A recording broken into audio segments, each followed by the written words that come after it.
Que a graça e a misericórdia do Senhor Jesus seja com todos vocês. Na manhã deste sábado, nós vamos para a leitura bíblica e também para um trecho aqui da mensagem. Se estes trabalhos aqui, este vídeo ou este áudio tem te ajudado e você puder fazer um compartilhamento, divulgar isso com as pessoas que você conhece, nosso desejo é que elas comecem o dia com a palavra de Deus, como você está começando aqui o dia também com a palavra de Deus. É uma pequena porção das Escrituras, da mensagem, para que você vá devagarzinho criando este hábito de todos os dias ouvir a voz de Deus, ouvir uma palavra de Deus. E Paulo, escrevendo aos Romanos, diz: a fé vem pelo ouvir e ouvir da palavra de Deus. Entender isto, dar um tempo para a palavra, é essencial para o nosso crescimento espiritual. Nós vamos se ater mais à leitura hoje aqui, da parte bíblica em Jonas capítulo 2, versículo 8. A Bíblia diz: os que observam as falsas vaidades deixam a sua misericórdia. Esta é a parte quando Jonas exclamou isto, né? Ele sofreu, você conhece a história dele, Deus veio a ele, enviou ele a pregar para a grande cidade de Nínive. E ele julgou que podia fugir daquele propósito, podia simplesmente tomar o rumo contrário à ordem de Deus e que aquilo ficaria por isso mesmo. O desejo dele não era pregar para aquela cidade de Nínive, temendo a reação do povo. Então ele tenta fugir e Deus encontra ele na metade do caminho, né? Deus encontra ele no caminho distante da onde ele tinha lhe mandado. E isto é o que nós vamos ver aqui hoje. O irmão Brana falou um pouquinho na mensagem Um Maior do que Salomão está aqui, foi pregado dia 25 de junho de 1958. Nesta mensagem, o irmão Brana diz: Jonas, quando ele estava no ventre da baleia, se era para alguém ter sintomas, este foi Jonas. Pense nas quantas dores e ânsias, né, tinha Jonas ali atravessando essa situação. Bem, se olha isto como um meio, se ele olha isto como um meio, era o ventre de uma baleia. Se ele olhasse para trás desta maneira, era o ventre de uma baleia. Para todos os lugares que ele olhava, era o ventre de uma baleia. E ele tinha algas ao redor do pescoço, deitado no vômito ali no ventre daquela baleia, uma situação terrível. Sabe de uma coisa, irmãos? A gente sempre tem que ler a Bíblia trazendo isto para os nossos dias, tipificando isto com as coisas que acontecem também na nossa vida. E você vai ver que muitas vezes estamos assim também como Jonas estava no ventre da baleia, atado por um problema tão grande que nós olhamos para todos os lados, fazemos planos para sair daquela condição e nada parece dar resultado. Continua do mesmo jeito. Cada canto que você olha, aquilo continua do mesmo jeito. Agora, ele estava lá dentro do ventre nesta condição, com sintomas, aquilo movendo ele, aquilo mexendo com ele. Não era uma situação fácil para ele. Mas o irmão Brana diz: olha, ele tinha algas ali ao seu redor e, olha, não é de se admirar que ele teve um bom conjunto de sintomas. Ele foi um caso muito pior do que você poderia ter neste dia aqui. Ele estava lá numa situação muito pior do que você está aqui agora. O seu problema que você julga tão grande não é comparado àquele que Jonas estava vivendo. Por desobedecer diretamente a Deus, por Deus ter conduzido ele agora ali naquela baleia, levando ele não sabia para onde aquilo ia dar, aonde ele ia terminar, aquilo parecia ser o fim para ele.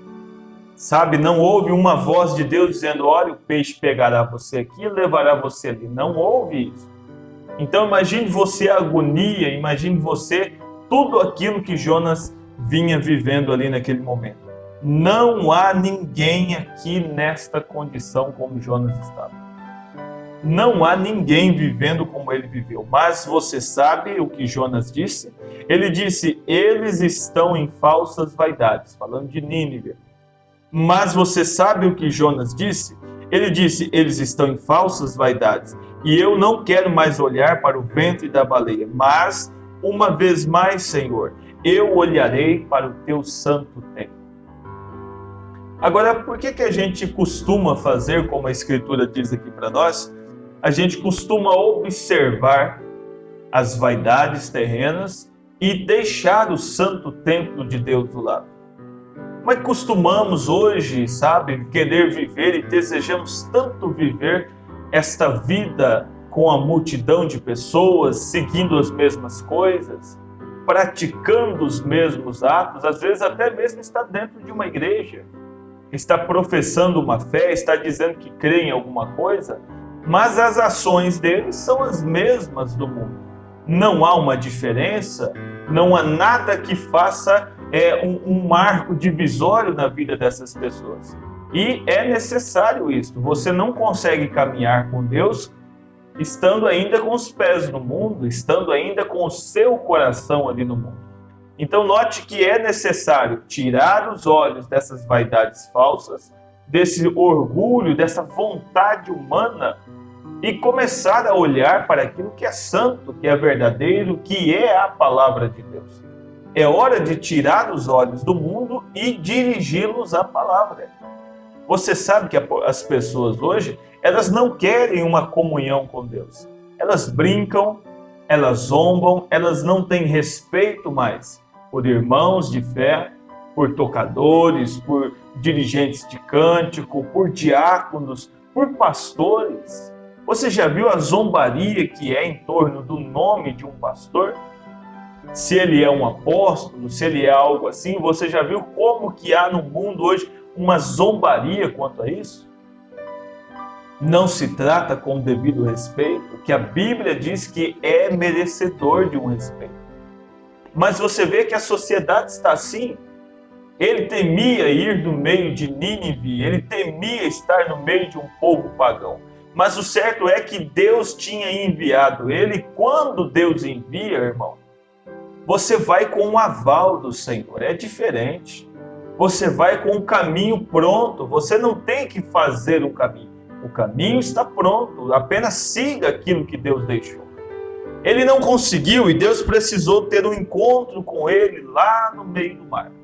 Precisou trazer ele no ventre de uma baleia, e aí o irmão Branham diz: Jonas, se você quiser chamá-lo assim, ele teve um momento difícil ali. Ele diz, ele sabia que quando Salomão dedicou aquele templo, Salomão orou uma oração e ele disse: Senhor, se teu povo estiver em problema em qualquer lugar e olhar em direção a este santo lugar e orar, e então ouvirá do céu. E Jonas, se você quiser chamá-lo de desviado, mãos atrás dele, amarrado, pés amarrados, num mar tempestuoso, na barriga de uma baleia, de cabeça bem no fundo de um oceano, ele se recusou a olhar para qualquer coisa a não ser para o templo.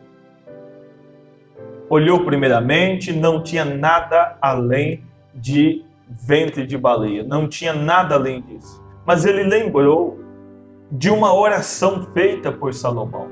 E aquela oração estava viva dentro do coração de Jonas. Se eu olhar para o lugar onde está o templo e eu clamar a Deus, Deus me ouvirá.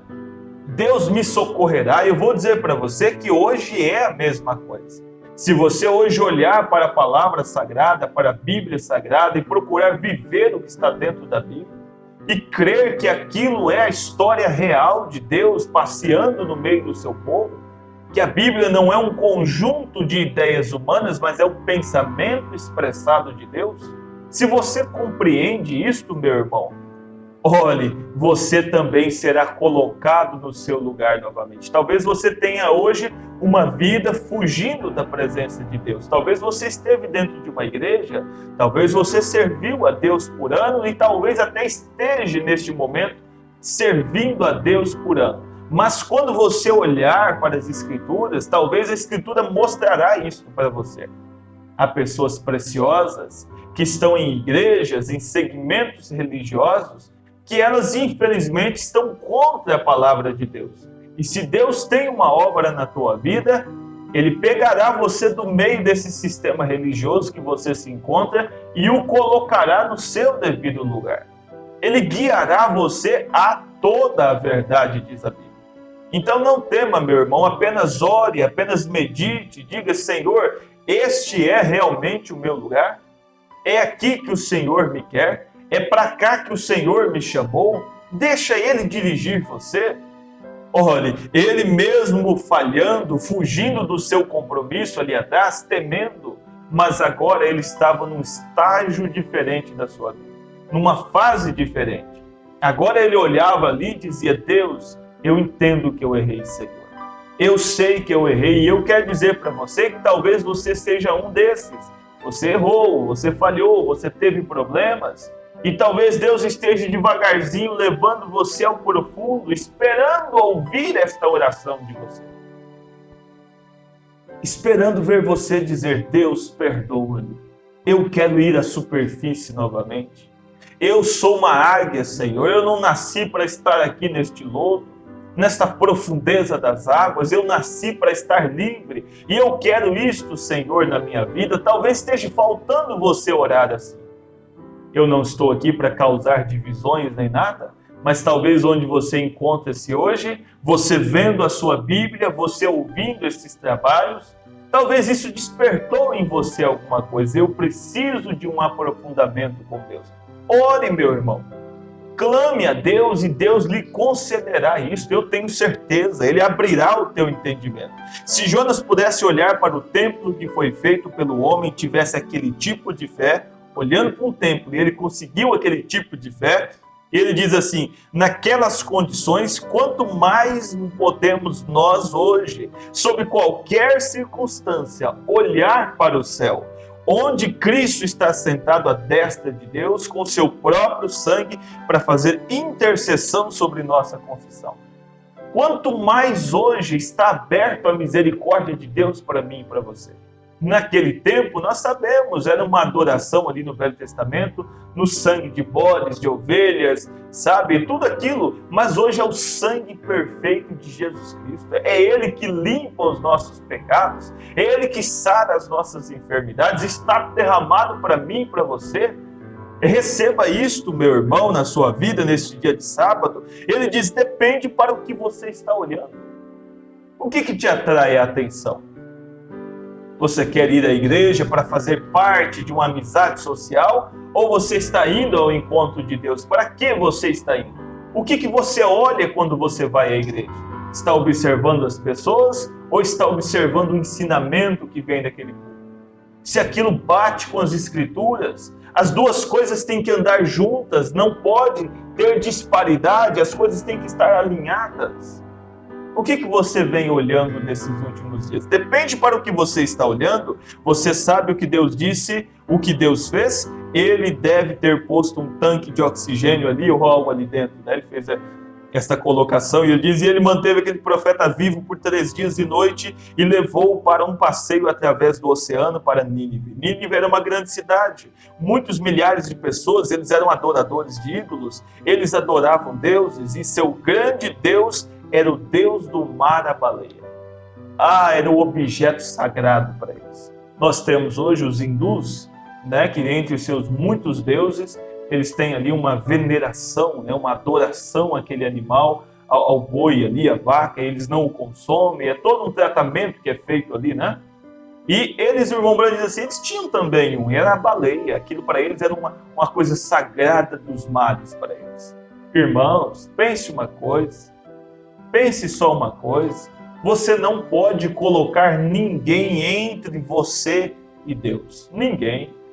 Não crie deuses você mesmo. Não crie deuses você mesmo. Não, só é você e Deus agora. Só isso. Não ouse fazer estas coisas. Não ouse colocar outro no lugar de Deus, porque não existe. Ele diz assim, olha, eles eram assim, a maioria deles eram pescadores, e eles estavam ali fora puxando suas redes, pecaminosos, como nos Estados Unidos é agora. E a primeira coisa, você sabe, veio a baleia, que aquilo era um Deus para eles. Abriu a sua boca, estendeu a sua língua ali, e o profeta saiu como uma rampa de desembarque.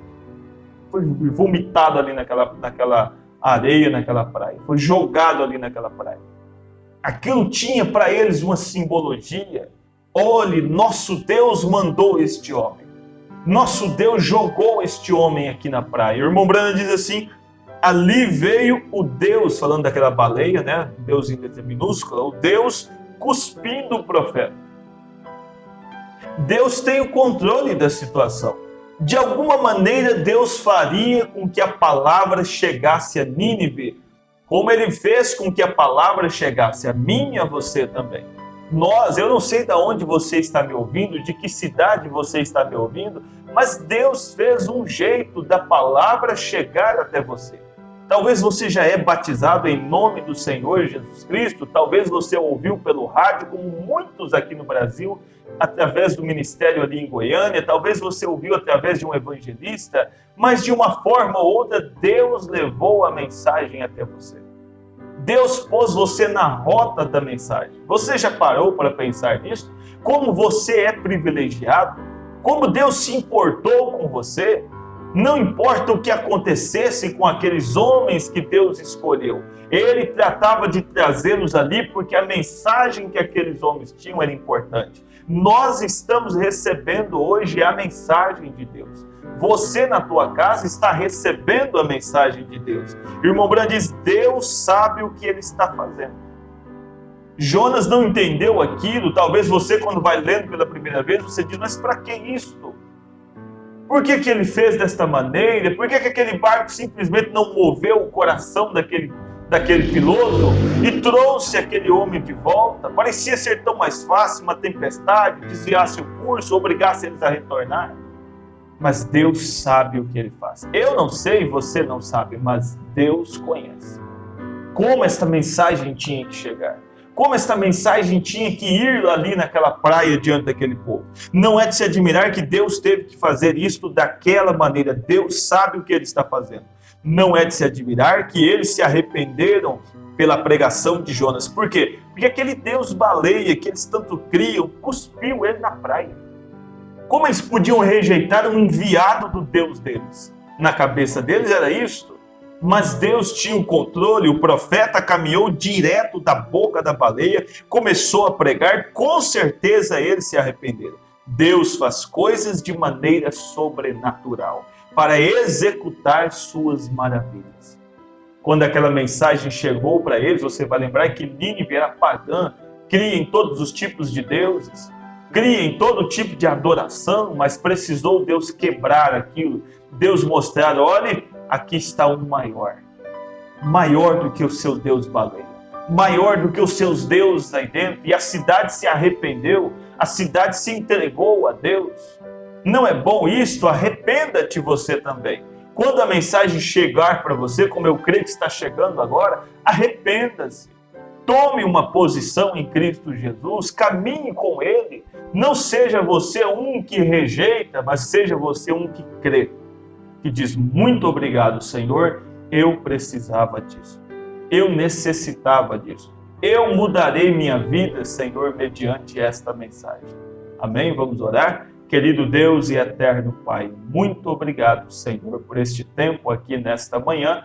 Que este áudio, que este vídeo abençoe a muitas pessoas, ajude a muitas pessoas, fortaleça a fé de muitas pessoas. O Senhor nos enviou esta mensagem e esta mensagem está sendo enviada, Senhor, também a estas pessoas e cremos que os resultados virão na vida de cada um. Em nome de Jesus Cristo, que a cura, a libertação acompanhe cada um dos teus filhos. Em nome de Jesus Cristo. Amém, Senhor. Amém.